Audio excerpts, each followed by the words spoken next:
Hi guys, I wanted to share my latest project with you. I wasn't intending to make a video of this knife, so unfortunately the only progress photos I have are the ones I took for myself, but I'll roll them in anyway. Firstly, let me share the story of how this project came about. I called into my local gun shop one day and was chatting with the owner Steve. On his counter was a Svord machete, which was broken at the handle. I was very surprised to see a broken Svord, and we joked about what the previous owner must have done to break it. Steve then told me he intends to make himself a knife out of the broken blade and was sketching ideas onto it with a vivid.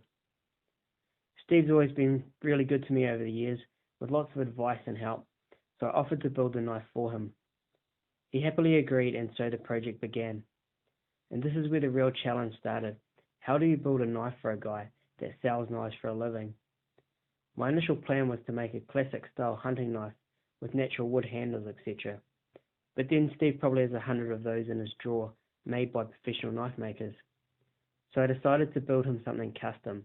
I wanted to build a conversational piece that reflected his personality, and this is what I came up with. On with the build. This is how the Machete project started. Notice the break at the handle. The vivid lines were Steve's original ideas. I started by drawing my rough design in chalk. The machete blade lended itself nicely to a tanto style. It was time to bring out the grinder.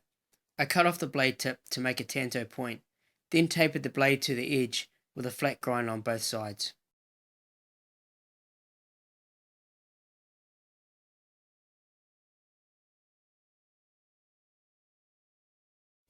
The new straight lines of the blade forced me to rethink my handle design.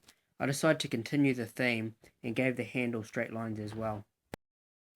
The existing blade edge was flat ground to match the new tanto edge. Next, 2 holes were drilled into the handle for blind pins. Multiple layers of carbon fibre were laid onto a flat surface.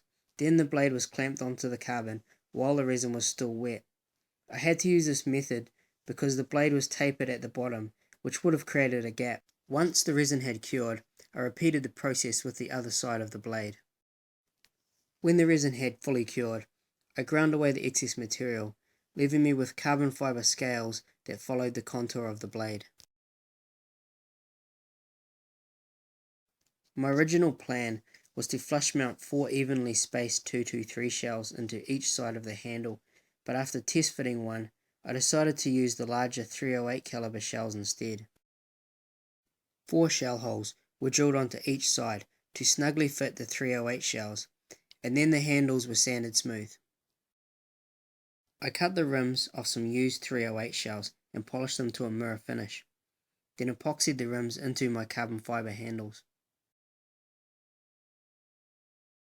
The handles were coated with a final layer of resin. This sealed the rims and brought out the carbon fibre weave. After the resin had fully cured, it was wet sanded, then hand polished.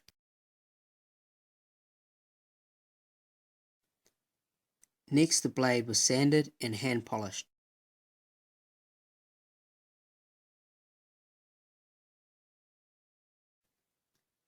I wanted to etch the knife with a camo style look, so I raided the missus' makeup drawer and found some nail polish which was perfect to paint on my design. I used an old case and some plasticine to make a bath just deep enough to submerge the blade in.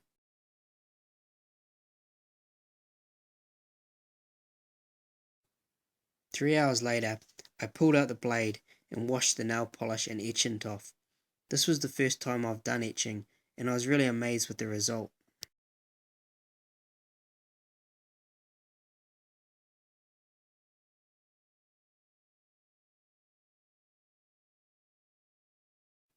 To secure the handles, I used threaded rod to make 2 blind pins. I also roughed up the steel with a grinder, then epoxied the handles onto the blade. And that brings us to the end of the build.